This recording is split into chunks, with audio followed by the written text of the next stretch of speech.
Happy Saturday, everybody. I hope you're all having a fantastic weekend. Yesterday, I played some poker with some buddies, and it was so much fun. But before I did that, I played about 5 or 6 hours of Izzet Prowess, and this deck is insane. If you haven't played it yet, it's sort of like Izzet Prowess before the ban, but it's more spent around the Agatha's Soul Cauldron. So the whole point here is that you get Vivi Ornithir from Final Fantasy into the graveyard, and you bring it back, like its ability you put onto a creature with Agatha's Soul Cauldron. And then you've got Proph's Eidectic Memory, which whenever you draw a card, if it's an additional card, you get to put a +1/+1 counter on a creature. So you are able to really develop these counters that then have the ability of Vivi to give you a whole bunch of mana. So the cards that I'm looking for in my opening hand, I'm looking for Marauding Mako, I'm looking for the Agatha's Soul Cauldron, I'm looking for the Fear of Missing Out, and just some way to enable the combo. Right here, we're playing up against probably Azorius Control with the Restless Anchorage. Leading out with the Marauding Mako into the Fear of Missing Out is what the deck is all about. There's also the Tertia or Tertia Light Shatter or whatever, the 3/3 with haste that discards cards. That's another one that I'm looking for in my opening hand. So this is kind of it. You play something that triggers off of the discard. You Fear of Missing Out, discarding Vivi, ideally, right? So that you can then Soul Cauldron, put the counters on Fear of Missing Out, and you have the counters on Marauding Mako as well. So my whole plan kind of gets ruined here by the turn 3 temporary lockdown. So I play the third, and this is, I'm still trying to figure out the deck, so I've gotten a little bit faster at it now, but I was trying to debate, like, should I go like Storm Chaser's Talent into Proph's Eidectic Memory? Should I just play out the Agatha's Soul Cauldron and like put the counters on the Storm Chaser's Talent and then do the Prophs? That's another line. And so I play the Vivi out. I think I would have gone with the Storm Chaser's Talent, Agatha's Soul Cauldron, exile Vivi, put the counter on the Storm Chaser's Talent, tap it for 3 mana, play the Proph's Eidectic Memory, and go from there. But because, the other thing too is that now I can't Agatha's Soul Cauldron the Vivi because they exiled my graveyard. So a little bit of a mistake there, but a pretty good example of what the deck is trying to do on game 1, which is always exciting. So opponent here plays the Shoshana's Tidebinder, silencing my Vivi. I've got the Torch the Tower. It's going to silence the Vivi trigger for just for that one, but then it'll come back online.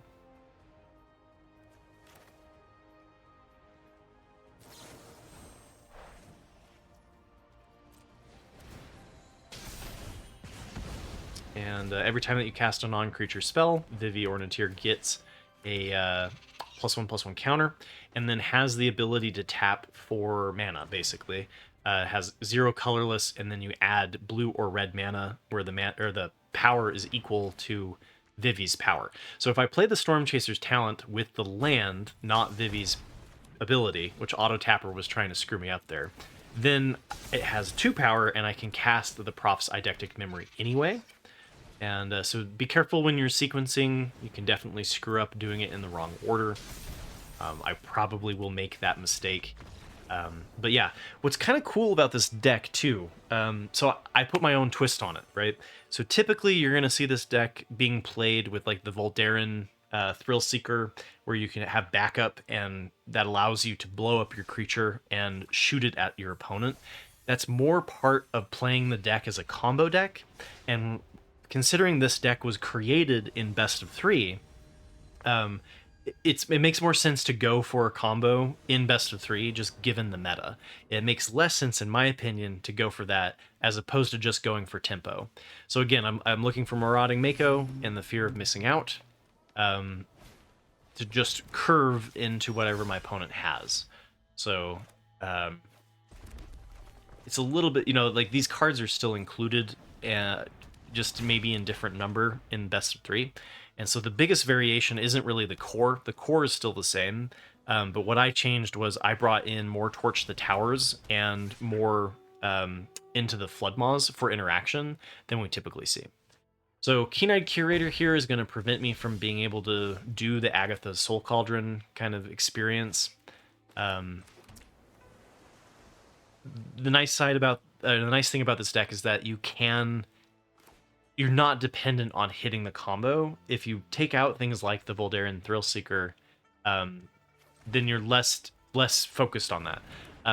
But the deck still has the ability to kind of combo off for that the tempo advantage that Vivi can give you.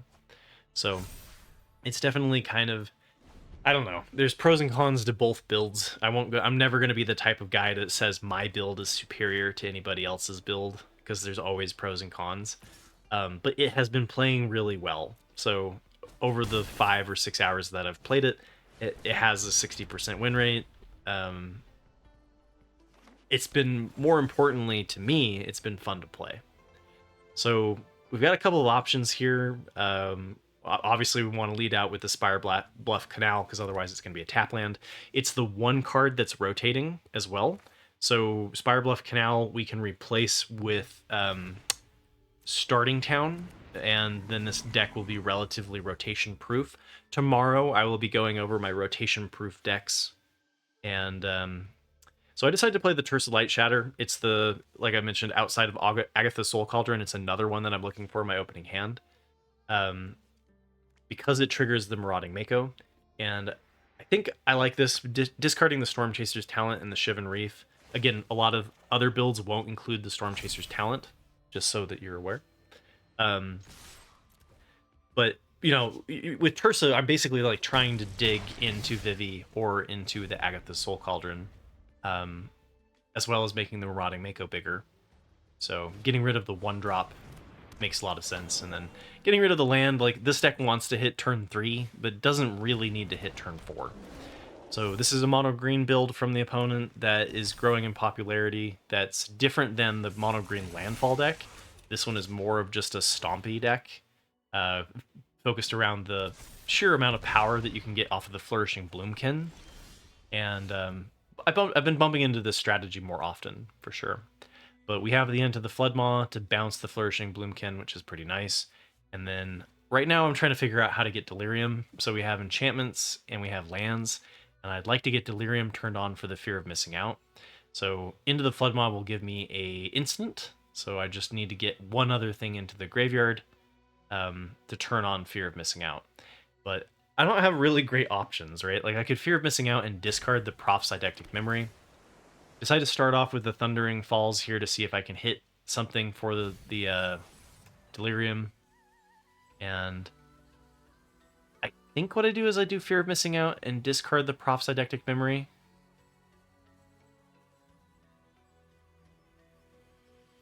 To trigger the Marauding Mako and just kind of play it as aggressively as possible. I played it yesterday, so I can't actually remember which line I took. So going with the Fear of Missing Out.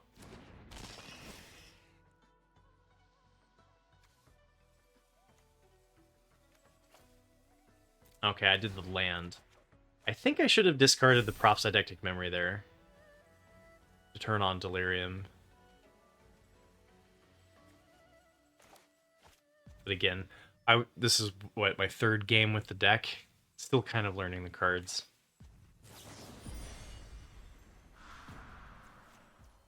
And like clearly they're going to just replay the 6/6, and you know, we still have to worry about a fair amount of their potential crackback, right? Yeah, and I'm sitting here thinking like, okay, well, Fear of Missing Out can't really attack. It would be better if we had the Delirium trigger. Gotta also figure out how are we going to block the opponent. Oh, there we go. Okay, now my brain's back. So the Keen-Eyed Curator was going to protect them from us getting Delirium anyway. So if they exiled from our graveyard, I'd have to have multiple things in the graveyard to get the Delirium. There we go. So I wouldn't have been able to get the Delirium turned on anyway.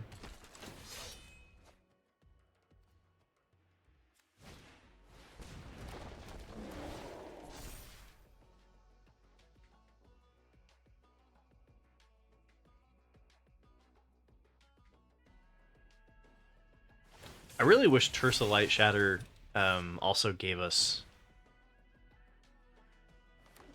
like the ability to play the spell for free. Feels like it should be more along those lines. So we could block here. My only chance of really beating this, though, considering they're just growing more and more powerful with each moment, is just to win next turn. So I think we should just take the damage here, and we're not winning, I don't think, by trying to outvalue them with Serac on the board.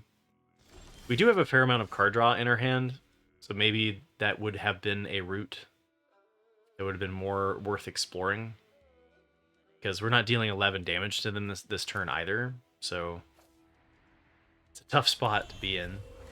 But if I can turn on Delirium and make Marauding Mako huge, get multiple swings out of it, because we get multiple Fear of Missing Out triggers, I think there's a chance, right?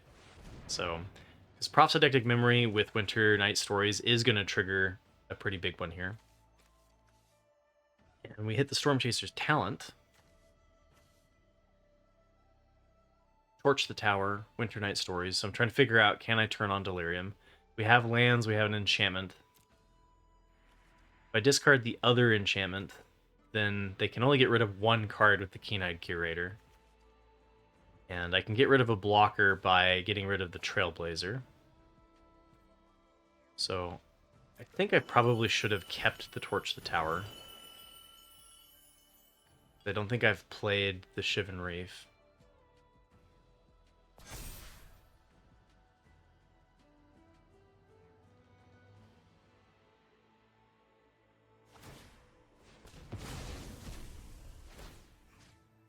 Yeah, and so the Delirium's just turned off. So tough situation. And one of the downsides is, so like a couple of days ago when I was playing I think it was Celestia Rabbits, just really didn't got completely steamrolled by the Steam Core Scholar, right? So we could put like more evasion into this deck. It could be an interesting route. I guess I had played a 5th land there that turn, or yeah, I know I played the Verge land, so we couldn't play the Shivan Reef. Sorry. Trying to get better at commenting is difficult, you know.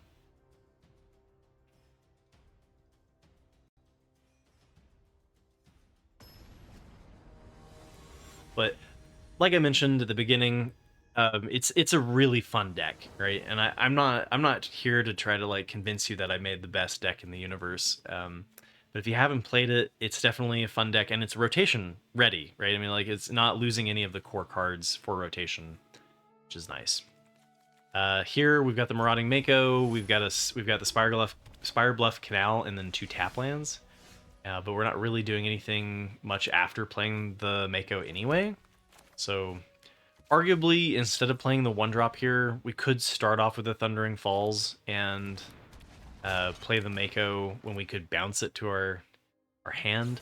Into the Floodmaw only bounces opponent's stuff, though, so like I always think of those lines and then they don't actually work. Playing out the Agatha's Soul Cauldron is tempting. We don't need to because we're up against mono red probably. But against like any time that your opponent is like getting Agatha's Soul Cauldron down earlier, I find it to be advantageous, especially against all of the control. I bump into a fair amount of control. So it does look like mono red. Opponent plays the Hired Claw. And we just go with the Torch the Tower here to get rid of the 1-drop. Slow things down so that we could hit our combo.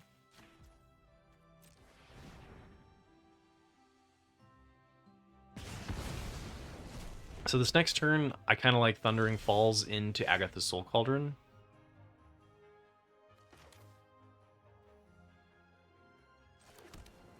Winter Night Stories to dig for a creature. Seems like a decent idea too. I think that was a premature scoop. I'm really surprised that the opponent was just like, alright, I'm off it. But maybe their hand wasn't particularly good.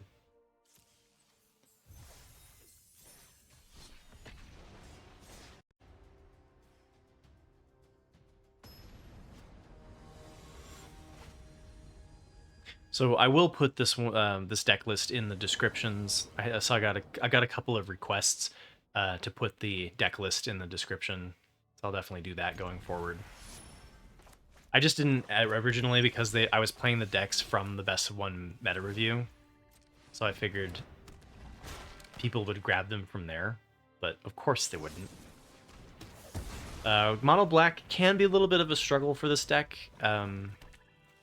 So one of the it's relatively resilient to removal because of being able to draw into additional threats. There's a lot of card draw, which helps you find additional creatures to play, which then eventually the 1-for-1 against mono black, you kind of out attrition them. But it's not a very creature heavy deck. There's a lot of card draw in it for, to chain off with Vivi and whatnot. So sometimes you have that situation where you have the Vivi exiled with Agatha's Soul Cauldron and you just don't have a creature to play. So it's kind of why I brought in the Storm Chaser's talent, was that it allows us to loop on turn 5 to play Torch the Tower or into the Floodmaw, and then it also spawns the 1/1 Prowess.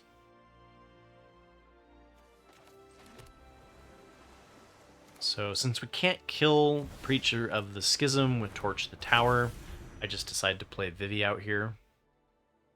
Proph's Eidectic Memory only triggers on the turns that you draw an additional card. So if you're not drawing additional cards, then it's not going to trigger.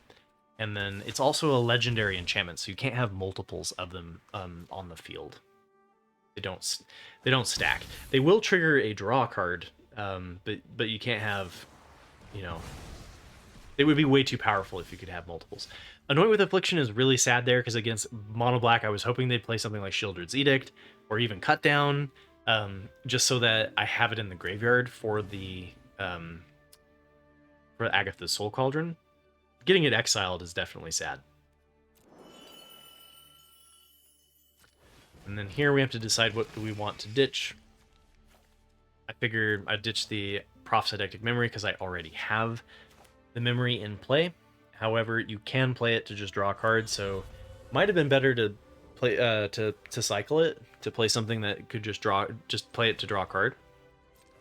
And since we drew the land, we really should have just ditched the mountain.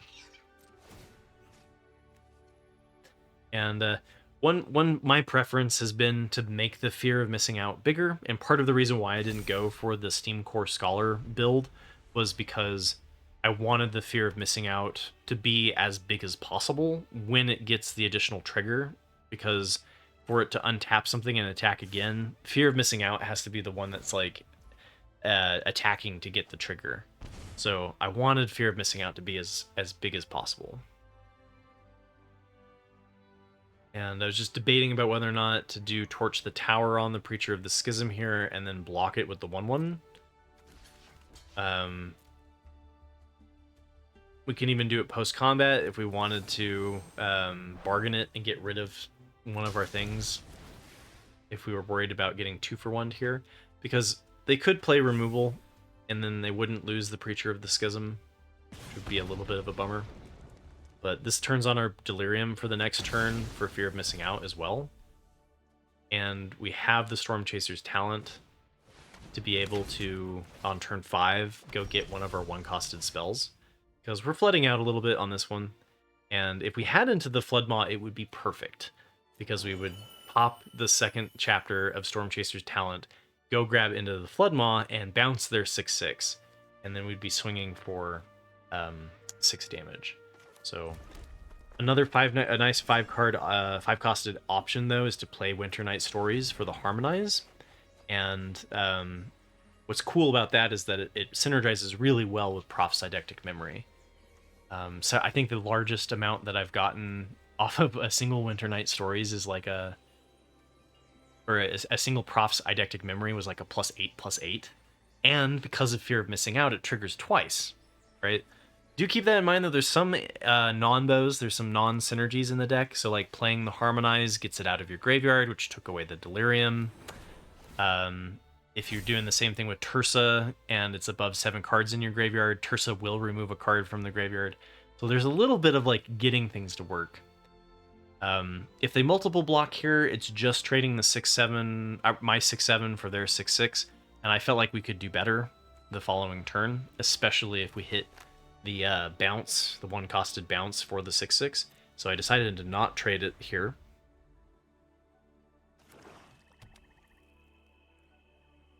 And they have the removal. So it's tough. Probably should have gone for the trade. A single one-drop attacking us without the demon synergies would put our opponent here in a much worse position. So then I was debating about how to sequence this. It's kind of a tricky situation. I'd like Vivi to be in the graveyard and hit an Agatha's Soul Cauldron, but if I don't have a creature on the board, I lose all of the benefit of Prophylactic Memory. I can't trigger the Soul Cauldron anyway, so playing the Marauding Mako seems to be a good starting place. And if we hit a land, could have the Dream. We want the Vivi in the graveyard.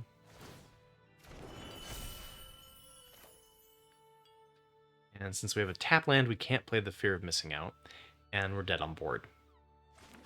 I was trying to draw into the Floodmaw. Into the Floodmaw would have saved us.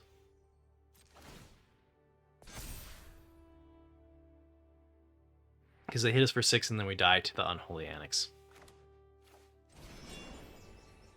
So I shouldn't have played the tap land. I did forget that I could harmonize, and I hit the Into the Floodmaw. So if I hadn't played the Thundering Falls, we'd have to have hit a land there, so I didn't hit the untapped land. But sequencing, again, can be tricky.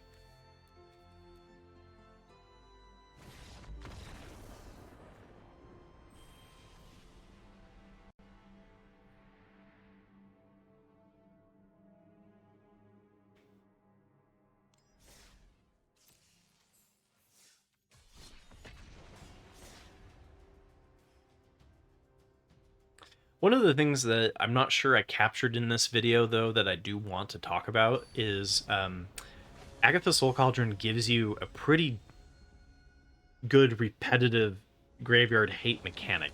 So if you're coming up against a lot of the Rakdos Reanimator and the 4-color dinosaurs or the Jurassic Park deck, this deck does really well against those. So, and then it fares okay against the Azorius control and mono white control that's playing a lot of sweepers, as long as you kind of diversify your threats and don't flood the board, right? So if you're up against control, try to make a single big creature that they have to respond to with a sweeper, and then put out another one and just keep trying to kind of consistently have one big threat. So this is looking like a really good hand, because we've got, again, Fear of Missing Out, the card that I'm looking for in the starting hand. I think we drew into the Agatha's Soul Cauldron, but now we have a turn 2 Fear of Missing Out, discard Vivi into Agatha's Soul Cauldron. So it's going to be pretty sweet. Opponent here plays the summon Brihilder, which gives the next 2 creatures they play haste. We could have done the Torch the Tower. I'm unfamiliar with this strategy well enough to just to say that that was like the right line, because it kind of depends on what cards they're playing that could really benefit off of the haste. And they play Terra. When Terra enters, you mill 5 cards. You put up to 1 enchantment milled this way into your hand. It's a new one. And they did not hit an enchantment, but I think they're kind of playing like a Gruul Delirium deck. And they attack immediately in with the 4/2. And we draw another Agatha's Soul Cauldron, which isn't super great. They don't do well in multiples since they are legendaries. Do keep in mind, though, that if you exile multiple Vivis, then Agatha's Soul Cauldron will give the ability multiple times. So hitting your graveyard, as many Vivis as you can get underneath an Agatha's Soul Cauldron, the better. And here we have to make a decision. Do we care about the 4/2, or do we care about them getting haste with our Torch the Tower? And we have a fair amount of mana that we can use because of the Vivi's ability. So we have a total of 4 mana that we can do this turn.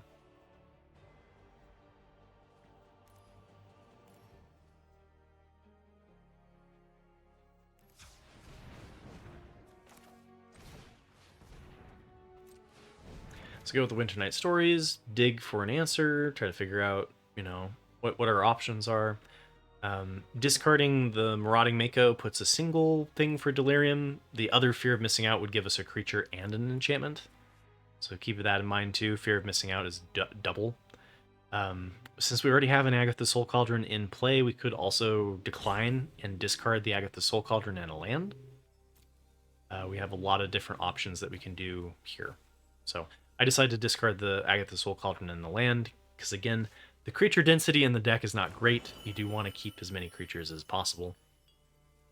And then here, I was deciding, like, Brihilder's going to go away on the next turn. They're going to have to sacrifice it.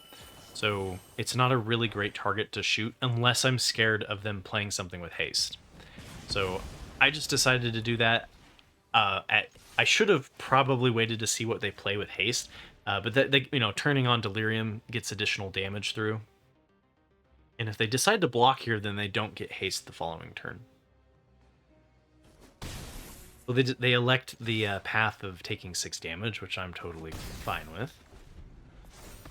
And then this is where I kind of hope they don't play something that really punishes me for playing the sorcery speed Torch the Tower.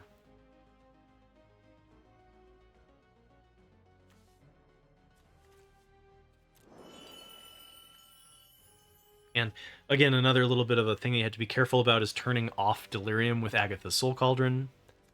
But you can also hit your opponent's graveyard. And so this is a Gruul Delirium build that is definitely taking some unique approaches from the Final Fantasy cards. So getting a haste turn 3 Omnivorous Flytrap is pretty cool.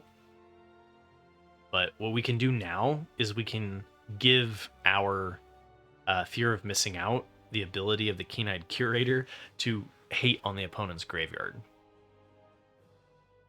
And luckily, Flytrap doesn't have trample. So taking the fear, I like taking that here. Gives us another counter, which gives us another mana. Still haven't played land 4 either. Just trying to figure out the best way to do this. Again, tricky deck to sequence, which is fun, right? So like the kind of go wide strategies of Celestia Rabbits and mono red goblins, like some people don't like that because the deck kind of lacks interaction, right? This deck has some trickiness to it, has some intrigue in how you play it out and which order you decide to go for. Also keep in mind though that the mana spent for the Vivi ability is only available on your turn. So if I'm going to be holding up mana that I want to cast on my opponent's turn, I have to do that via the Fear of Missing Out's ability. And then here, we could like downtick the Fear of Missing Out and or Vivi ability off the Fear of Missing Out, and for 5 cast the Winter Night Stories. I was thinking I just want as many chump blockers as I possibly can get. The other thing that's really cool about the Marauding Mako too, and would have been nice about the Winter Night Stories, is that I could have done both, right? So this is another mistake, another learning moment, is if I had done the Winter Night Stories for 5, it would have triggered the Marauding Mako by discarding 2, and then with the 4 mana available from the Marauding Mako, I could have casted the Storm Chaser's talent. So I did this in the wrong order, but decided to use the mana here to hate on my opponent's graveyard. I think is a fine choice anyway, because it's going to turn off Delirium, and they've had enough of it. They're off of it. So, but still showcasing room for improvement. But again, gives you some decent graveyard hate against the graveyard-centric strategies. I think that's going to be important going forward because both.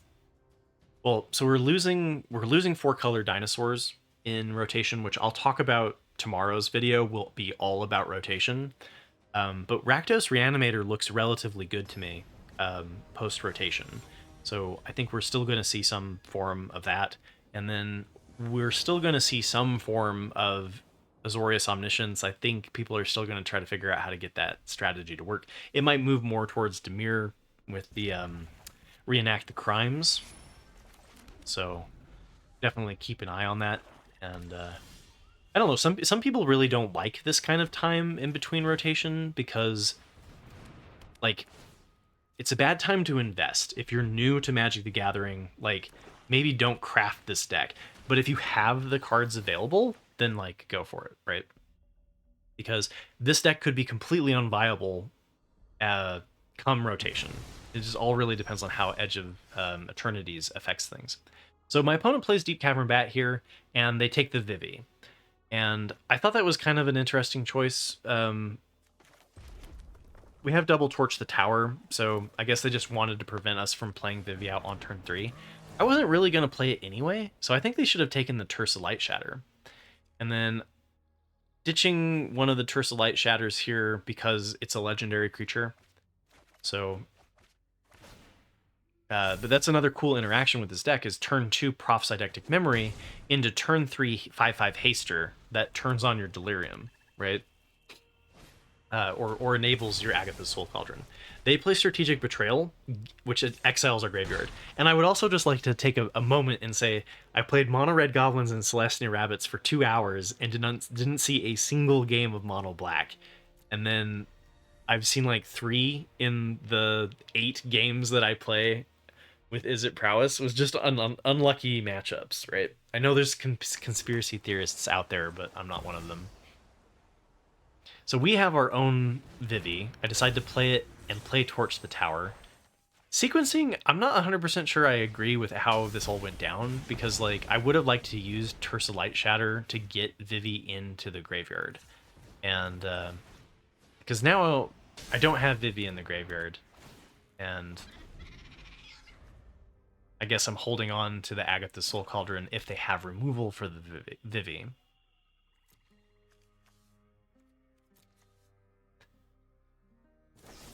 Alright, so now they have the Bitter Triumph, which does put it into the graveyard, so that's pretty good for us, considering we have the Agatha's Soul Cauldron, but they play another Strategic Betrayal, wiping our graveyard. So, we've got 5 mana, we've got a Vivi, we've got an Agatha's Soul Cauldron. I just decided to play out the hand.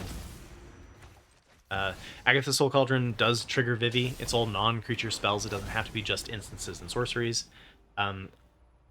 I should not use the Agatha's Soul Cauldron immediately in case they are playing a Reanimator strategy or want something with their graveyard. You can do the Agatha's Soul Cauldron at instant speed during your opponent's turn.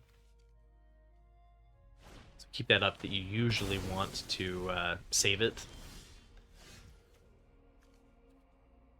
And they have successfully exiled all of my different copies of Vivi, which feels pretty bad. I'm like, well, I guess I'll just level up the Storm Chaser's talent, because, like, there's not much to do. And then I sorcery speed the Agatha's Soul Cauldron again, which I don't recommend. Yeah, I think I just realized that I could do that at instant speed, which was thus the oops. Yeah, this is looking pretty miserable. We can put it into the graveyard as a way to immediately be able to cast it, which is kind of nice.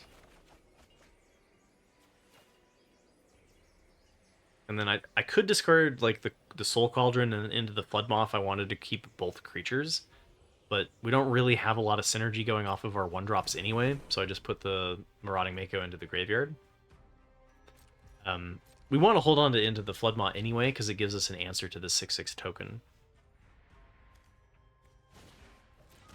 Unless they get rid of it with Duress. So this one just lined up perfectly for the opponent, right? Like 3 Strategic Betrayals is whatever. Like, fine. Well done.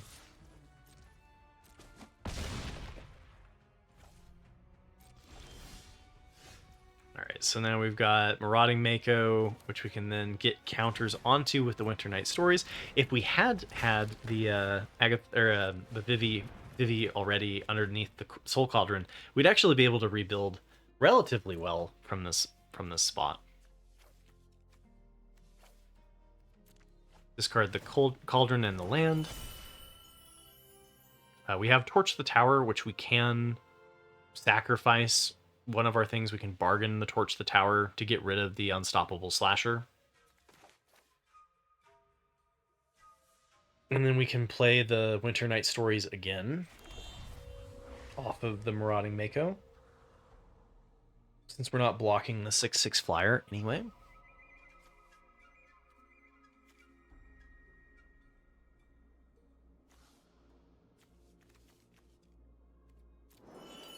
And if I hadn't popped the Storm Chaser's talent to do no value, we could, for 5 mana, bounce the 6/6 token. So don't develop it when it doesn't do anything. That was a mistake, especially because on level 3 it doesn't... We don't have enough instances and sorceries to really make level 3 shine anyway.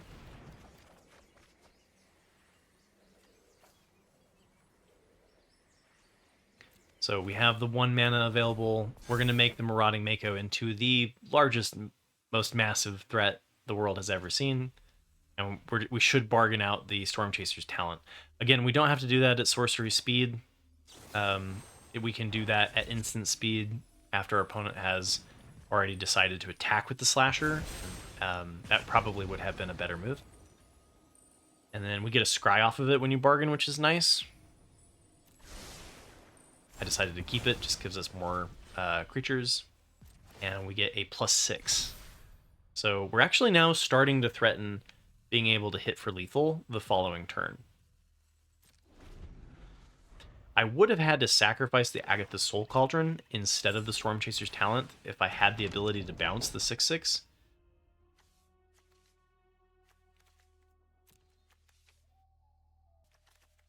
Which, because the Agatha's Soul Cauldron is really not providing any value here at the moment. They swing in with their token instead of blocking. They're at 15 life, so I have to come up with 15 damage.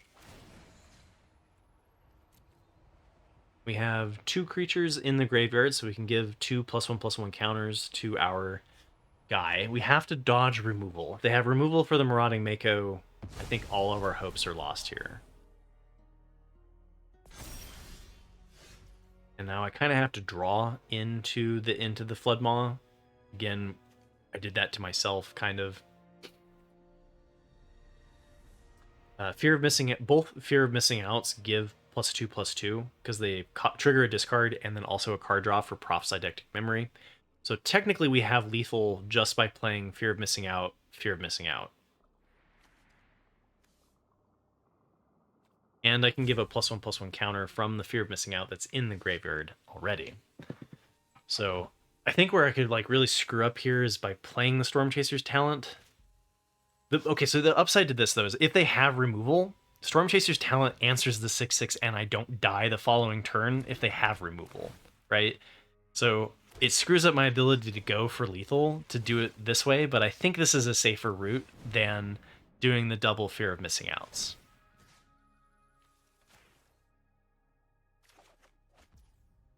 I could see just going for lethal being the right option there too. Again, a game of pros and cons. So, don't have to do this at sorcery speed, but they know it because I got it from the graveyard anyway, so I don't think there's any real advantage to playing it at instant speed. I guess they get to draw off of the 6/6 this way, whereas if I wait onto their turn, they would have to spend mana to do that, so there is actually punishment for playing it at sorcery speed. And now I feel a little bit better because, you know, we've got Graveyard Hate, we've got the 1/1 Chump Blocker, we've got a better board presence if they do find ways to develop the board. We're not just completely doomed. And we just have to survive a turn because they're going to get killed by their own Annex in 2 turns. So again, like I said, this deck has like surprising resiliency. If you play it, you'll see what I mean. There's moments where it just feels like you just keep kind of crawling back. And again, here I'm just trying to play around my opponent having more interaction, more removal. If I spread the threats out, then if they have removal now for one thing, I still win. They'd have to have removal for two. And we can also kill them with just direct damage from Vivi if we do draw into it. I guess we don't have any way of triggering it, but... look at that, another lethal threat, right? So now we can play the Tersa Light Shatter and have haste so that we can have 3 lethal threats. We can even discard the Fear of Missing Out so that we can use the Agatha's Soul Cauldron to give an additional +1/+1 counter. And if we had hit, you know, Vivi's... Was this the one where all 3 of them are in my exile? Can't remember anymore. But anyway, we crawl back for victory on that one.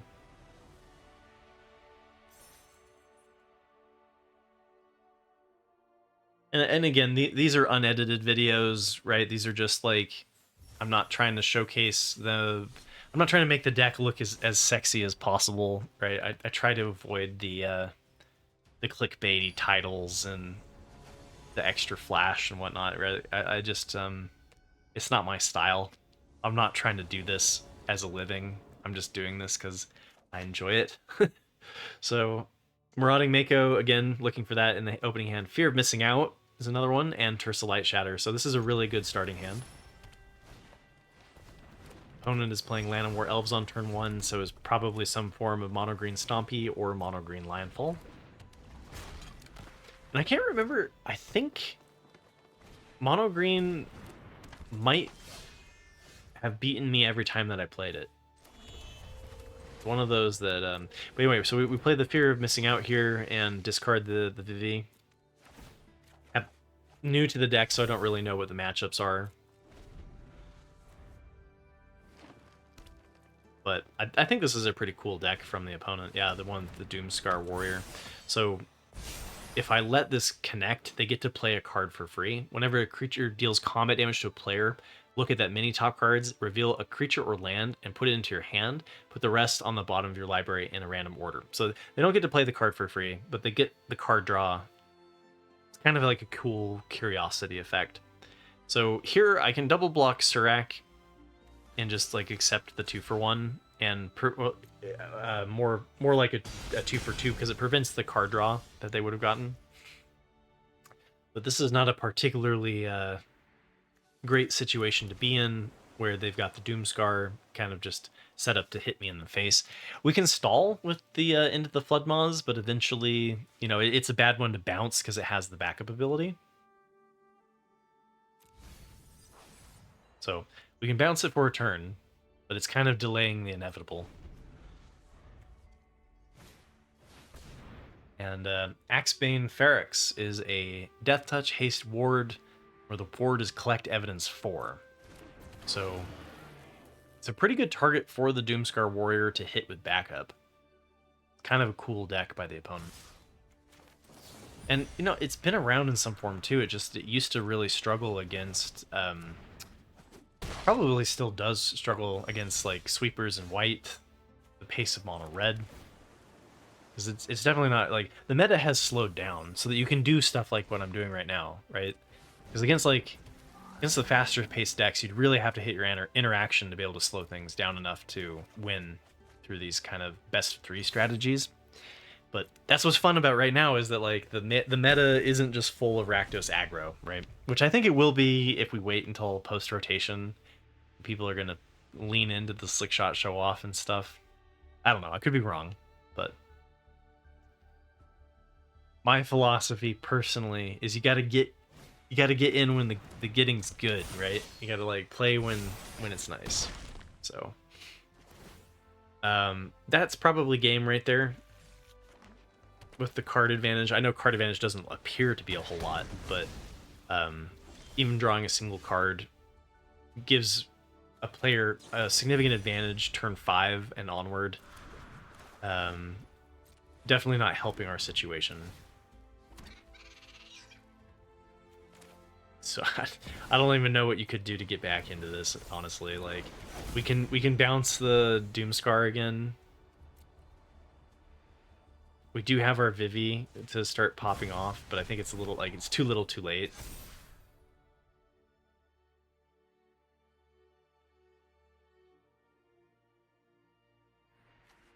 If we go into the Flood Maw, we can then do the next level off of the Storm Chaser's talent and get the end of the Flood Maw back, which is kind of cool. If we didn't have a Storm into the Flood Maw in the graveyard already, we could do that line. But I don't really want to bounce this because then they just back up again on the Feryx and, like, I chump block the Death Toucher? I think I've just fallen too far behind on tempo to really have a chance in this game. We do have enough evidence to bounce the Axebane Feryx. But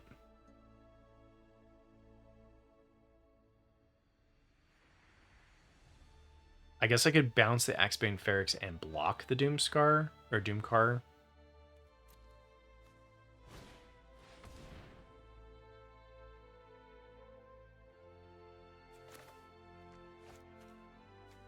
Collect evidence 4, bounce that.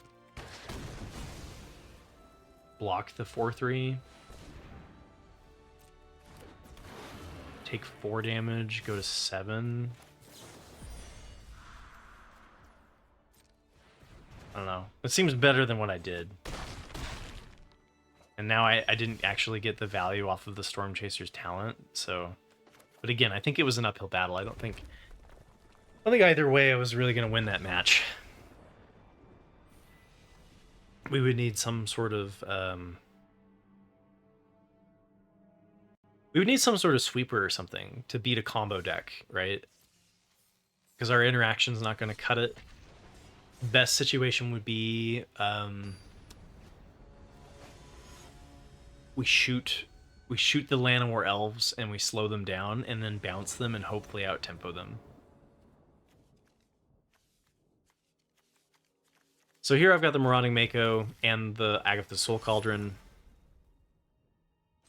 I decided to play the Marauding Mako out on turn 1 because we can also Storm Chaser's talent on turn 1 if we don't draw a land.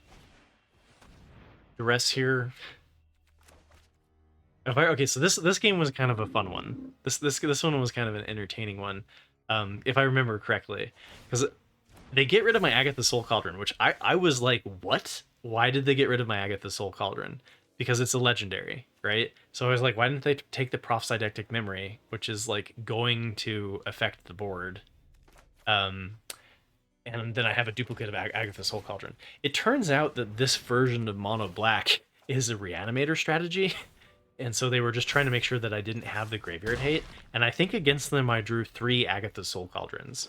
So sometimes the Shuffler destroys you, sometimes it helps you. And when I mean the Shuffler, I mean random variation in the game. Which I know not everyone agrees about. So yeah, Duress here, making sure that I have no Agatha's Soul Cauldrons ever. Surveilling away the Shivan Reef because we've got a little bit of a flood going on. But we have a nice little 5/5 right now. Put our opponent down to 12. Not too shabby for a 1-drop. And they play Liliana of the Veil. Oh, maybe this one isn't the great. Maybe this one isn't the Reanimator one. Maybe this is just straight up discard. I had a fun match where I drew 3 Agatha's Soul Cauldrons against a Reanimator strategy. Yeah, it doesn't appear to be this one.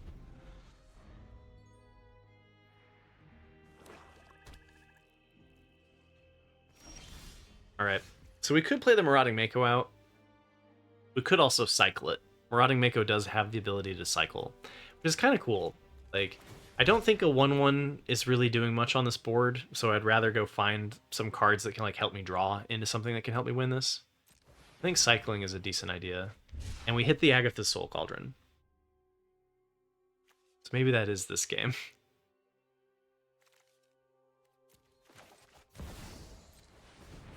Yeah, so we get the Agatha Soul Cauldron down despite their best efforts of all of the hand hate. And then turn 5, they play... Because, like, they played the Bitter Triumph earlier, too, right? So they play Valgavoth's Faithful, and this is when I realized... I was like, oh... 3 Duress in a row for my 3 Agatha Soul Cauldrons. And they play a Phyrexian Flesh Gorger, which is, I think, what they were hoping to reanimate. It's a pretty good one to reanimate, because it comes in as like a 7/7 ward lifelinker. It's pretty nasty. And then we've got Marauding Mako, and I'm trying to figure out how are we going to deal with this 3/3 lifelinker menace that's going to get them a fair amount of life back. And because they have the Valgavoth's Faithful, I can't tap the Agatha's Soul Cauldron on my turn. I have to do it at the end of their turn. They have 1 card left, which is good for me. I can bounce the Phyrexian Flesh Gorger. Downside with that is if they have a land, they just play it out as a 7-drop. So I'd rather keep that one as a 3/3 for now. And start building the Marauding Mako into something that can block. Which is another nice side about having the Marauding Makos in the graveyard from cycling, is it gives us more fuel for the Agatha Soul Cauldron. And kind of hoping we stop drawing lands. We need to hit into our Winter Night Stories and such. Especially because it would trigger the size of Marauding Mako, and maybe we could actually race the Phyrexian Flesh Gorger.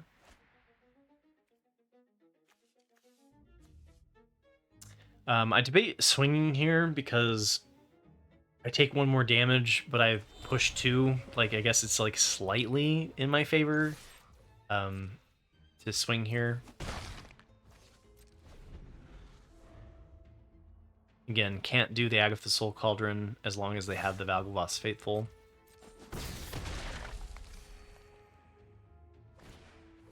And they play another Valgavoth's Faithful.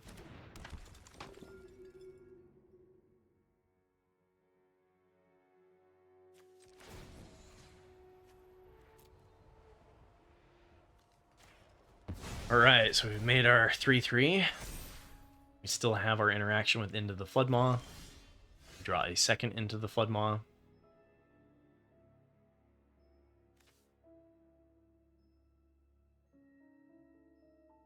Can we figure out how to beat the mono black deck?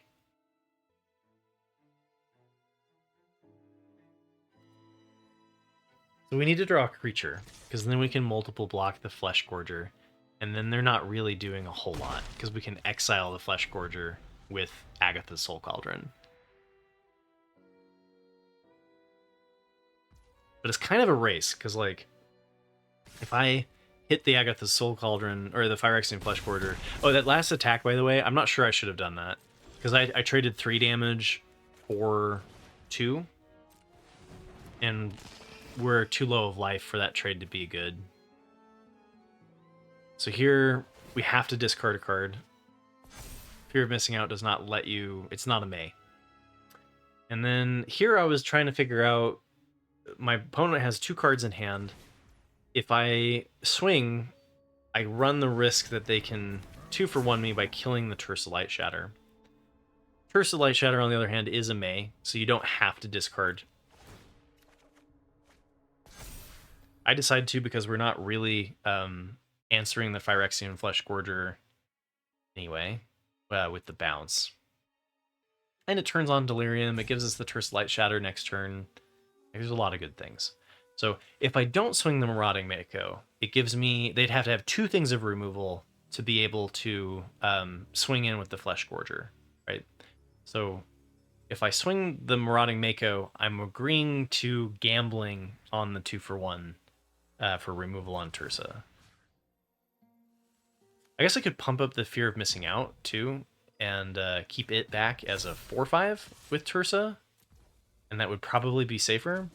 I was thinking we're actually in a position to kind of win here, because if they play it too aggressively, we can now attack twice with Marauding Mako. And now I kind of wish I had that interaction, because we could get rid of the 1/1s. So they swing the 3/3 here.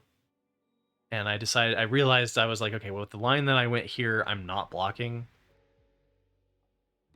Because, again, I don't want to give my opponent the ability to do the 2-for-1.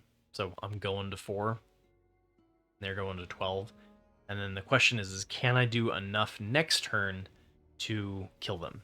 And this is I'm not sure my execution on this is particularly well is not really well done.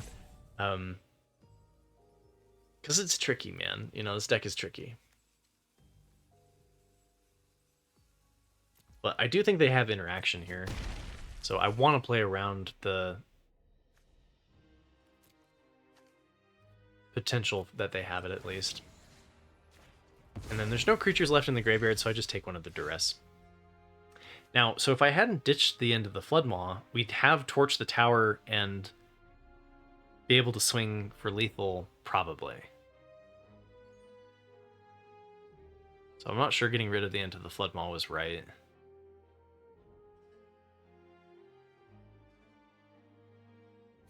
If we kill one of the 1/1s, they can block 7 damage. They take 5 and then another 7. So we have lethal if they don't have, if our opponent doesn't have interaction, right? If I torch the Valgavoth's Faithful, we could try to go for it. I'm pretty sure they have removal. Maybe they don't. So the other way that we can do it is we can just exile the Phyrexian Fleshgorger and go to 1. Because we can bargain the Torch the Tower on the Prophesydectic Memory. And then play the Prophesydectic Memory. And I think this line is a little bit safer than hoping that they don't have removal. Because if they do have the removal, like, we can still live here, right? Winternight Stories allows me to get a pretty significant boost there, so I decided to keep it because we can Prophesydectic Memory into the Winternight Stories. But we're short 1 mana, don't have Vivian play or anything. And quick little bit of math here is, like, can we force a block, right? So if I pump the Marauding Mako and swing the Marauding Mako, trying to figure out the math here, right? Because if they do have removal and they just take the damage from the fear of missing out, I'm dead. So I don't actually like this swing. The way that I played it out is not the right way to do it. Because right there, if they kill the Marauding Mako, I'm dead on board. So they didn't have at least, like, go for the throat or anything. So I should have just gone for lethal if I'm going to go the line that I did. Fancy play syndrome. Because if I could pump for 1 more, if I had put the +1/+1 counter on the Marauding Mako instead of the fear of missing out. No, because then there would have been 1 less damage from the fear getting through. So now if I swing, I can't force the block, right? Well, I guess if they don't have removal. So now I'm too deep in my own head games. Because, like, I should probably just swing both here because it's a forced block. But I'm like, but they could have removal. But if they had the removal, they would have just killed me. They would have killed the Marauding Mako, taken the fear of missing out, and then just swung back and killed me. So I got way too deep into the weeds here. Should have just gone for the lethal line. Well, we won. We won a deck, or we won a game that I didn't think we were going to win with all that hand hate. So it has good card draw against mono black discard. I guess that's another advantage, right? So anyway, thanks for listening to my ramblings. I know I got kind of a little deep into the weeds on that last one. The deck is super fun to play. It's very intriguing to play. It has some really fun lines. It has decent matchups with what I think is going to exist post rotation, as much as I can guess without going deep into Edge of Eternities. I hope this video finds you well. I hope it helps you enjoy Magic the Gathering if you are playing around with the Izzet Cauldron deck. It's a really cool archetype. Remember to hit like and subscribe. I'm supposed to say that, I guess. Remember to leave a comment below. That sort of stuff helps the channel. Um, Thanks for being a part of my community. This last year has been absolutely amazing. We got a whole bunch of new people in the community. The community's growing. Um, Life is really good. I'm really happy. I hope you are too. And yeah, a couple of weeks here, this next week on Friday, I'll be doing my pre-release guide for Edge of Eternities, and then end of July we'll have rotation. So it's an exciting time for Magic. No complaints. Hope you're well. Yeah. See you tomorrow for the rotation guide. Take care.